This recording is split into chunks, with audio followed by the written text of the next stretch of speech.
What if I told you that a small town in New Hampshire once hosted a meeting that shaped the entire global economy for decades? Today on Bear Economics, we're diving into the Bretton Woods Monetary Conference, a meeting that created the modern financial world as we know it. What happened, why it mattered, how it eventually collapsed, and why it still matters today. We're going to cover it all. It was 1944, and the world was still at war. Economies were in ruins, and leaders knew the post-war order needed a new financial system to avoid another Great Depression. The key goals of this conference: stabilize exchange rates, rebuild war-torn economies, foster global trade, and economic cooperation. Why Bretton Woods, New Hampshire? A secluded location to avoid distractions and ensure security during wartime. The players and the plan. Two main players in shaping this conference: John Maynard Keynes from the UK, who advocated for a global central bank and a supranational currency called the Bancor. Can you believe we almost had a currency of the world called the Bancor? We were pretty close to that. And Harry Dexter White from the US. And he pushed for a US-centric system tied to the dollar. It was a battle of ideologies. Keynes wanted a balanced global system, while White wanted the US dominance. Spoiler alert, White won, obviously. The system they created had a few key features.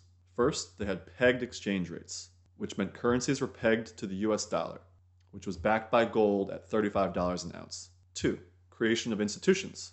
Out of this conference came two major institutions that are still prevalent today. Two, creation of institutions. First was the International Monetary Fund, otherwise known as the IMF, you probably heard that before, to oversee exchange rates and provide emergency funding. And the World Bank, basically to just fund reconstruction and development. And three, have the US dollar as the global reserve currency.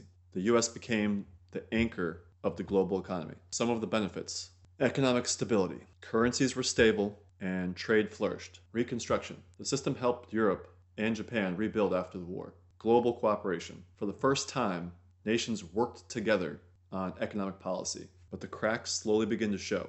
US dollar strain. The US printed money to fund the Vietnam War and Great Society programs, weakening its gold backing. The Triffin dilemma.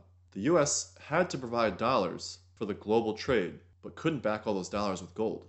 Gold drain. Countries like France started redeeming dollars for gold, depleting US reserves. So in 1971, President Nixon took the dollar off the gold standard, effectively ending the Bretton Woods system. This created floating exchange rates. For the first time, currencies started floating freely, leading to the system that we have today. What we have left from the system are the surviving institutions, the IMF and the World Bank, still shaping global economic policies. And the US dollar still remains the world's primary reserve currency. The system showed the importance of international cooperation, but also the limits of tying money to a single standard. So why does this matter today? The Bretton Woods institutions still influence how nations respond to crises, like the 2008 financial meltdown. The dollar's role. Many argue that dollar dominance, born at Bretton Woods, is both a strength and a weakness in today's economy. The key takeaways from this conference is that it was a bold attempt to create stable post-war economy. It worked for a while, but ultimately collapsed under its own weight. What do you think? Could a new Bretton Woods-like system work today? Let me know in the comments below. And if you found this video interesting, please like and subscribe. I'll see you in the next video.